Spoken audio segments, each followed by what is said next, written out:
l'association Châteauneuf des Peuples, basée sur le site du château de Belmont et créée en février 2017. Elle œuvre au service de son territoire rural et de ses habitants.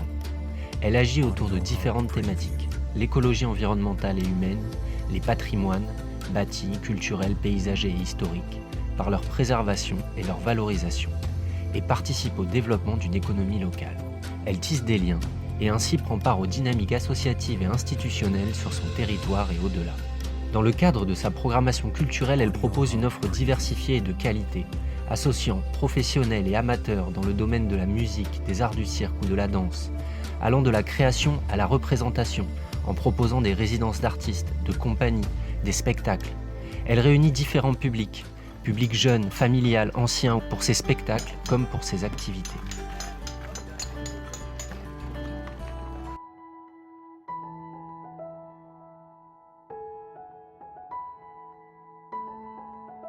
L'association Châteauneuf des Peuples a décidé de transformer l'événement du 8 mai 2021 nommé Habitat en documentaire afin de vous partager la matière que nous souhaitions vous proposer ce jour-là. Habiter, c'est rêver est un documentaire qui laisse la parole à tous ceux qui ont osé rêver leur lieu de vie et qui ont proposé d'autres types d'habitats.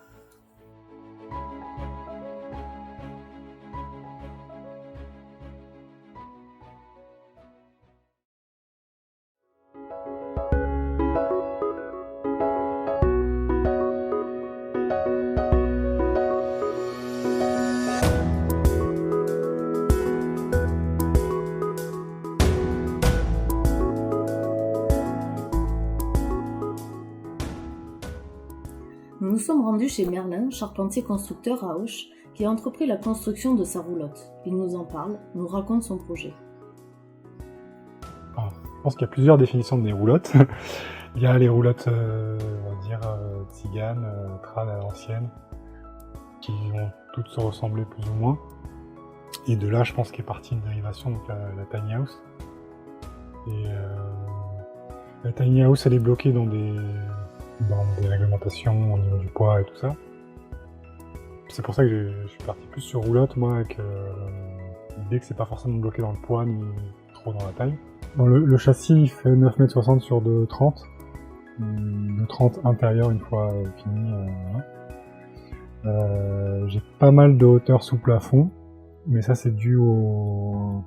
déjà je voulais pas être trop tassé, je suis assez grand, donc avoir un peu la place de ne pas me sentir écrasé dans mon habitat.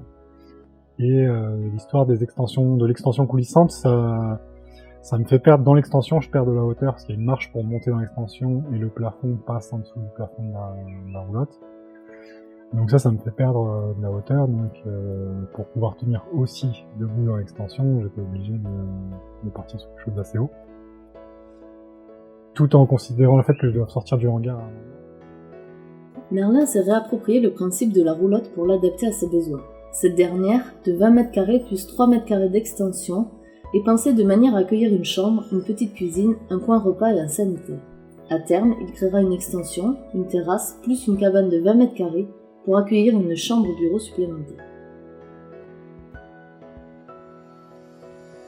C'est déjà trouver un endroit pour la construire, parce que j'avais pas de chez moi, d'endroit pour mettre mon chantier. Donc j'ai réussi à me faire prêter un bout de hangar pas trop loin de chez moi pour construire. Et viendra toutes les problématiques liées à l'habitat léger, posé sur un terrain, la légalité ou non de la chose, comment c'est accepté ou connu ou reconnu par les communes. Voilà, ça c'est... Nous nous sommes rendus sur le site de Yourte Étoile à Estipouille, où Willy et Thierry nous ont accueillis et expliqué tout d'abord pourquoi la yourte. On a choisi la yourte, pourquoi ? C'était une facilité d'avoir une habitation à moindre coût, au niveau transport aussi, plein d'avantages, quoi. Facile à monter, rapide à fabriquer, très peu de matériaux par rapport à l'environnement. Donc isolation qui est de base de recyclage, le bois, donc très peu d'impact. Ça fait 1 an qu'on vit en yourte, c'est 1 an de bonheur, c'est parfait pour une petite vie de couple. Nous, notre yourte, on l'a fait en choix, donc au niveau de sa dimension, c'est par rapport à nos moyens financiers qu'on avait et à l'espace qu'on nous proposait aussi. Que nous, c'est des yurts plutôt contemporaines, ce qui fait qu'on fait des yurts à des murs très très hauts par exemple. Donc quand je parle des murs, c'est la hauteur de ta porte qui peut monter à 2,40. 2,40 ce qui est énorme, ce qui veut dire qu'on peut mettre aussi une mezzanine. Alors les yurts ici sont principalement faits en Douglas. C'est pas forcément un bois local. Du coup on a un fournisseur, c'est une scierie, qui est pas loin, une petite scierie familiale qui nous fournit tout en bois. Donc le Douglas est quand même considéré une bonne classe en durabilité, non traité évidemment. Toute la structure bois, elle est à l'intérieur, donc pas besoin d'être traitée, puis elle est classée. Yurt Étoile propose d'être pleinement acteur de la construction de son habitat. Il nous parle de la force de cette démarche.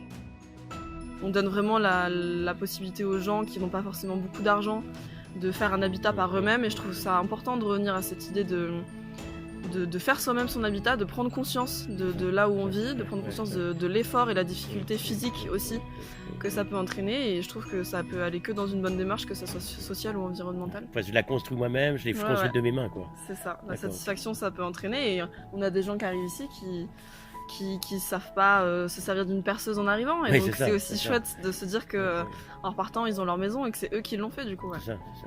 Accompagné de professionnels, chacun se réapproprie son futur espace de vie. Une philosophie, un enjeu économique, entreprendre la construction d'une yourte, c'est quoi? Donc c'est quoi? C'est des projets de vie plus autonomes, Ouais. c'est des projets de retour à la campagne. Alors ça c'était déjà dans l'air du temps, mais là ça s'est accéléré. C'est peut-être aussi de être moins assujetti à des emprunts qui durent sur très longtemps. Parce que derrière la yourte ou l'habitat alternatif en général, il y a tout un phénomène économique qui est important. C'est-à-dire qu'on divise les prix par 10, par 20, par 50, par 100. Oui, c'est ça, voilà, parce que... Pour des qualités de vie quasiment similaires. Donc c'est sûr que ça joue beaucoup aujourd'hui dans l'énorme demande qu'il y a dans les yourtes en France. On peut dire c'est que le côté nomade de la yourte a quasiment disparu. Oui. Aujourd'hui, les gens font des grosses yourtes. Voilà. Et puis on la monte, on la démonte plus. Voilà. C'est pas comme en Mongolie où ils ont les petits chevaux, ils mettent sur C'est les hop, ça. ils s'en vont 20 km plus loin, Voilà. 50 km plus loin. Voilà, elles sont trop les yourtes aujourd'hui sont beaucoup plus grosses, même si ça reste toujours beaucoup plus raisonnable par rapport à une maison. Puisque ça dépasse pas 63 mètres carrés, donc ça reste quand même des petits habitats. Oui, mais 63 mètres carrés pour une yourte, ça fait quel diamètre ça? Ça fait 9 mètres de diamètre. Ah oui, d'accord, ok. Voilà. Et la moyenne des yourtes qu'on fait, c'est des 8 mètres, donc c'est-à-dire 50 mètres carrés. Le travail qui gravite autour de ce projet, c'est entre 8 et 15 personnes. On est tous associés à titre individuel, mais on n'est pas en scope. Grosso modo, toutes les décisions sont décidées de façon collégiale. On fait des réunions tous les 15 jours à tous, où on voit où sont les problèmes. On nous donne beaucoup de responsabilités directement, et puis on nous laisse apprendre aussi par nous-mêmes. On nous montre les techniques, et puis après, chacun fait comme lui l'entend. Et donc du coup, il y a beaucoup de la responsabilité, l'autonomie. 10 et 80 yourtes. Donc d'autoconstructeurs, des gens qui viennent ici, il faut bien comprendre le principe. Les gens viennent fabriquer ici, ça vient de toute la France et de plus en plus de l'étranger. Cette transmission me tient beaucoup à cœur, parce qu'on a essayé aussi ici de mettre certaines valeurs, des valeurs sociales, des valeurs économiques, solidarité, éthique. Voilà.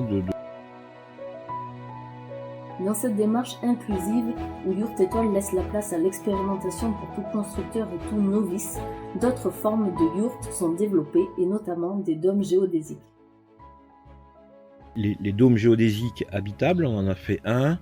On a quelques commandes en cours. Tu peux traduire dôme géodésique, même si on sait ce que ça veut dire. Ça fait quoi en représentation d'habitation? C'est un peu une maison ronde à base de triangles. C'est comme un ballon. C'est ça, un ballon, on peut dire, c'est un géodésique. Et là, pour répondre aussi à une demande un peu plus sécurite, on est en train de faire des yurts où tous les murs sont en dur. Ah oui, en bois. Voilà, sont en bois, mais ronds, pas à facettes. C'est-à-dire c'est des systèmes ronds avec du bois cintré par-dessus, donc c'est très joli, c'est bardé en bois.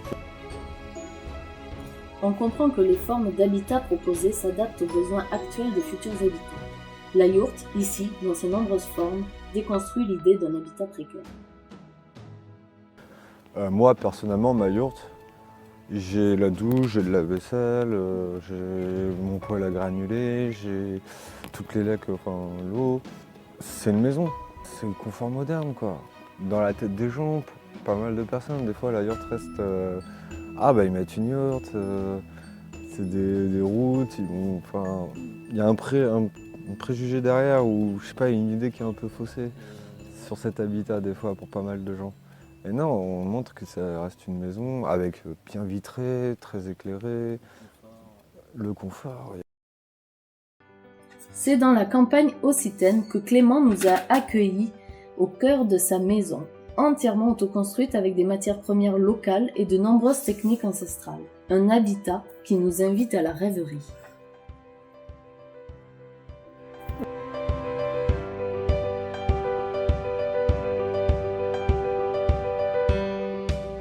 Au départ, je voulais faire une maison en bois. Et puis il aurait fallu que je coupe d'autres arbres, j'avais la flemme et j'avais l'opportunité de récupérer beaucoup de colombages comme ça, de vieilles charpentes. Donc le projet a évolué en fait. Alors j'ai commencé à faire les plans de la maison en janvier 2015. Je sais pas si je les ai là, je pourrais peut-être vous le montrer. Janvier 2015 et après, tout ça c'est jamais fini, il y a toujours pas l'eau courante ici. Là, je vais me servir à la citerne dehors là. Mais après, tu vois, tu peux faire beaucoup de choses avec de la récup. Les grosses poutres, c'est du peuplier. Après, il y a aussi du frêne, du chêne. Mais j'ai pas coupé des arbres. J'ai pas coupé des arbres vivants pour tout ce qui est les bois durs. C'est juste les arbres en croissance rapide. Après, tu fais venir chez machine. Ouais. Et tu fais toutes tes poutres comme ça. Tu poses série mobile. Ouais. Tu poses ton arbre dessus là. Et après, hop. Mais après, tu vois, il te faut un engin, hein, sinon c'est pas la peine. Donc, si tu veux faire ça, il faut que tu connaisses des gars. Sinon, après, il y a d'autres méthodes. Hein. Moi, j'ai fait comme ça. Faire à la main, quoi. Comment? Faut-il faire à la main? De quoi? Ouais, non, il faut prendre des. Sinon, l'autre méthode, c'est de prendre des arbres plus petits comme ça, genre des pins, des peupliers, et tu les utilises tels quels en fait. Ouais, tu passes un coup de bédane. Voilà. Et je pense que ça se fait aussi. Hein. Moi, j'ai fait comme ça parce qu'au moins, c'est quand même mieux. Tu vas plus vite. Du coup, la maison, elle a fait comme ça. Mais j'étais con quand même. Hein. Là, j'y repense, franchement, mais qu'est-ce que t'étais con, quoi. C'est trop tard. Hein. Ouais, mais après, c'est rigolo d'un côté. Maintenant, il n'y a rien qui est droit, c'est marrant. Ça fait comme si ça avait 600 ans, quoi. Ah ouais.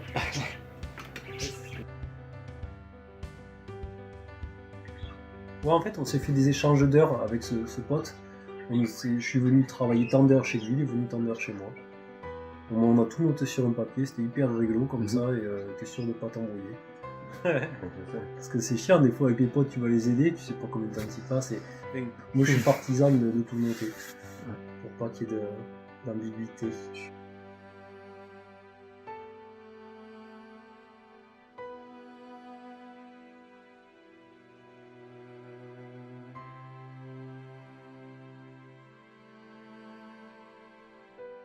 Conduire en vrai mousquetaire, pom pom pom pom, à nous les folles nuits d'ivresse vin généreux, cœur sans façon, à nous plaisir, gloire et maîtresse, vive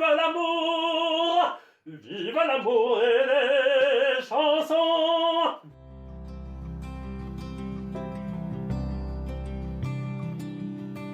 L'habitat rêvé, c'est celui-là qu'on a envie d'avoir à sa propre image, et non pas celle qu'on nous impose, tout simplement, quoi. Il y a des gens qui préfèrent vivre dans une simple cabane, dans les bois, ne demander rien à personne.